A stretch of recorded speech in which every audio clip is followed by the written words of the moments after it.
Hi అండి, welcome back to ఆహాబలి రుచి. ఈరోజు వీడియోలో కేవలం 10 నిమిషాల్లో బాదం పాలను ఎలా తయారు చేయాలో చూద్దామండి. పిల్లలు స్కూల్ నుంచి రాగానే ఈవినింగ్ టైంలో ఏదైనా చేసి ఇవ్వాలనుకున్నప్పుడు అప్పటికప్పుడే కేవలం 10 నిమిషాలు చేసేయచ్చు. చాలా టేస్టీగా ఉంటుంది, అలాగే చాలా హెల్తీ కూడా. మరి లేట్ చేయకుండా ఎలా తయారు చేయాలో చూద్దాం. ముందుగా నేను ఇక్కడ ఒక 15 వరకు బాదం పప్పుల్ని నానబెట్టుకున్నానండి. ఒక 6 అవర్స్ పాటు, లేదు అంటే వేడి నీళ్ళలో వేసి నానబెట్టుకోవచ్చు. ఒక గంట నానబెడితే సరిపోతుంది వేడి నీళ్ళలో అయితే. ఆ తర్వాత పొట్టు మొత్తం తీసేసుకొని వీటిని మిక్సర్ జార్లోకి వేసేసుకోవాలి. తర్వాత ఒక పావు కప్పు వరకు పాలను వేసుకుని మెత్తగా గ్రైండ్ చేసుకోవాలి. ఇక్కడ చూపించిన విధంగా ఇలా మెత్తగా చేసుకొని పెట్టుకోవాలి.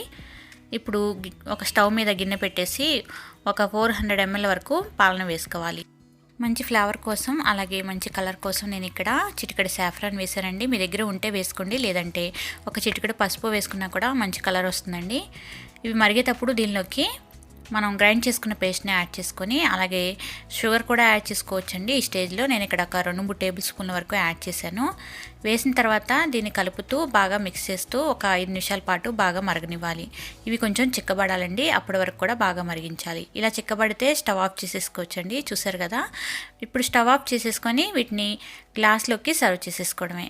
చల్లగా తాగాలనుకున్నప్పుడు ఒక గంట సేపు ఫ్రిడ్జ్లో పెట్టి సర్వ్ చేసుకోవచ్చండి.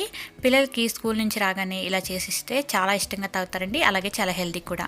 మీరు కూడా ఈ రెసిపీని తప్పకుండా ట్రై చేయండి. మీకు ఈ రెసిపీ నచ్చితే లైక్ చేయండి, షేర్ చేయండి, కామెంట్ చేయండి. మరిన్ని వెరైటీ రెసిపీస్ కోసం మన ఛానల్ని సబ్స్క్రైబ్ చేసుకోండి. Thank you.